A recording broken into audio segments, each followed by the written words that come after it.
athibitishe ati huyu William Ruto ataiba kura. Huyo mtu, wale watu walikuwa wanamsaidia kuiba kura wako hapa sasa. Huyo mtu haelewi kuiba. Now, ladies and gentlemen, the clip that we have begun with is the clip of one Cleophas Malala, the former UDA party secretary general and the current deputy party leader of Rigathi Gachagua's newly launched party, the DCP. And Cleophas Malala confirms that, he confirms every worry that we had about the 2022 general election, where we suspected that Raila Amolo Odinga had been rigged out of the ballot papers, where William Ruto won with a very thin margin to becoming the President of the Republic of Kenya in 2022. Cleophas Malala today spoke and exposed some certain level of truth, which also exposed the hypocrisy of the former Deputy President Rigathi Gachagua, because Rigathi Gachagua, during an interview with one Oga Obina on the Obina show live, when Obina asked him whether they rigged the election of the year 2022, Rigathi Gachagua went ahead to clear the air and told the public that in the year 2022, Ruto won fair and square because people did not want to hear anything to do with Uhuru Muigai Kenyatta's regime. But Cleophas Malala, being one of the masterminds of the UDA party and the Afro Nation narrative and the Kenya Kwanza government, the Kenya Kwanza coalition elections of the year 2022, tells us otherwise. The Democracy for the Citizens Party DCP interim deputy party leader Cleophas Malala has stated that President William Ruto will not rig the 2027 general elections. Reason being, he made the remarks during a stopover in Voi, Taita Taveta County during a tour by DCP party leader Rigathi Gachagua and his wife counterpart Kalonzo Musyoka in the coastal region on Saturday, June 7, 2025. Now, addressing the crowd, he stated that those who helped the head of state win the 2022 general elections have united and no single vote will be stolen. I quote him. He says, I was the Secretary General in Ruto's United Democratic Alliance party, the UDA. Gachagua was the deputy party leader. When we tell you this person, President William Ruto, is a thief, believe us, he is. We know him in and out. He is trying to threaten Kenyans that he will steal votes. We want to tell you that those people who helped you steal the elections are now here at DCP. There is no single vote he will steal. We have united, he added.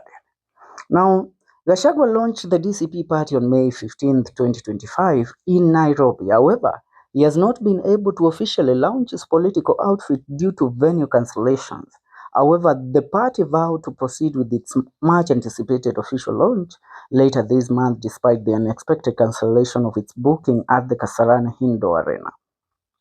Now, getting back to the matter of rigging the elections of the year 2022. One thing was clear. Uhuru Muigai Kenyatta had done everything in his power to ensure that Raila Amolo Odinga won the election. And when Raila Amolo Odinga lost, in every statement that Raila Amolo Odinga made against the then IEBC chairperson Wafula Chebukati, we would read that Raila Amolo Odinga was speaking nothing but the truth, that the election had been rigged. Even in support of that, we all saw the Cherera 4, the 4 commissioners of the IEBC who stepped out and claimed that they are not going to support the declaration by the IEBC chairperson, then Wafula Chebukati, that William Ruto was the rightful winner of the elections of the year 2022. Reason being, for them, the Cherera 4 believed then that William Ruto had not won the election, and neither Raila Amolo Odinga had won the election. William Ruto had not won with the margin of 50 plus 1%, which is required for a presidential candidate to win the election. If that couldn't, if one does not reach, the winner doesn't reach the 50 plus 1, then a runoff must happen. Are we together? And now, Wafula Chebukati, on the other hand, claimed that William Ruto won the elections fair and square. So they went ahead to the courts, and even the court ruled in favor of William Ruto.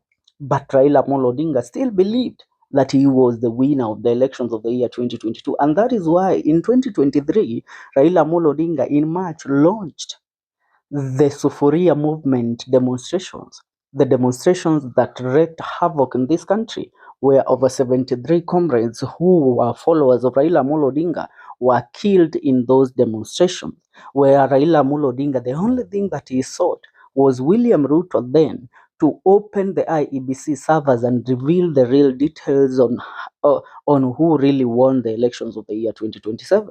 I mean 2022. But William Ruto never did that. So when they came into an agreement through the negotiations, which was negotiated by the former Nigerian governor Olusegun Obasanjo, Raila Amolo Odinga cooled down. And after the Gen Z demonstrations in 2024, Raila Amolo Odinga now saw that there is no way he's going to fight these people, and there is no way that the truth will ever come out. So Raila Amolo Odinga gave up and decided, you know what? Why not take the chance of joining the government?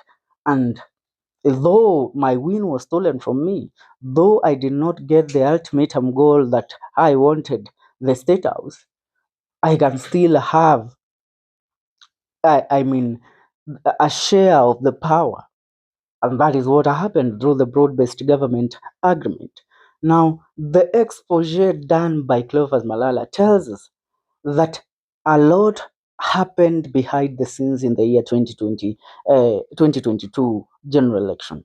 You all remember that there were Venezuelans that were brought into the country, Akina Jose Camargo, who were brought in by William Ruto and co. so that they can help interfere with the data of the IEBC servers. And you know what? They did their job and William Ruto won. So Cleophas Malala tells us, if there is anything to go by, they know William Ruto inside out in terms of rigging an election. And even speaking about the rigging of the elections of the year 2027, the governor of Trans Nzoia, Governor George Natembeya, has warned William Ruto today and told him that if he rigs the elections of the year 2027, then it will be the worst thing that can happen to this republic. And I dearly agree. Going against an opponent that knows your secrets inside out, somebody that knows your cards on how you play them and how you display them, he is the worst, because that person knows your secret and he knows your strength. He knows the people that you trust, and so he can infiltrate your movement very easily. And that is what Rigathi Gachagua and the DCP party currently are. Remember, in the year 2021 and 2022, Cleophas Malala was the right-hand man to William Ruto. Since William Ruto's fallout with Uhuru Muigai Kenyatta, Cleophas Malala became the spokesperson of William Ruto in the western part of Kenya. So which means this man his sentiments must be taken with utmost weight when he tells us that the elections of the year 2022 were rigged, and tells us and warns William Ruto that there is no way. And I really agree with Cleophas Malala, because no matter what we say, if there is one thing that you have all realized, even after William Ruto chose an IEBC that we saw, it's a compromised IEBC.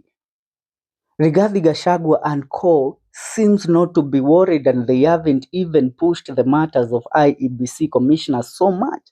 Why? Because they know that there is no way William Ruto is going to beat them in terms of stealing votes come the year 2027. So, which means they have a countermeasure for William Ruto and his IEBC come the year 2027. And you know what? It's just a matter of time. And let me tell you, if William Ruto didn't rig the elections of the year 2022, one thing could have happened after the signing of the MOU between him and Raila Amolo Odinga on the broad-based agreement. Raila Amolo Odinga would request William Ruto to allow Raila Amolo Odinga's experts, forensic analysis experts, to do what? To analyze the IEBC servers, to open the IEBC servers for them. But to our surprise, Raila Amolo Odinga and William Ruto agreed, and Raila Amolo Odinga's story on having IEBC servers opened was killed. Now, what does that tell you?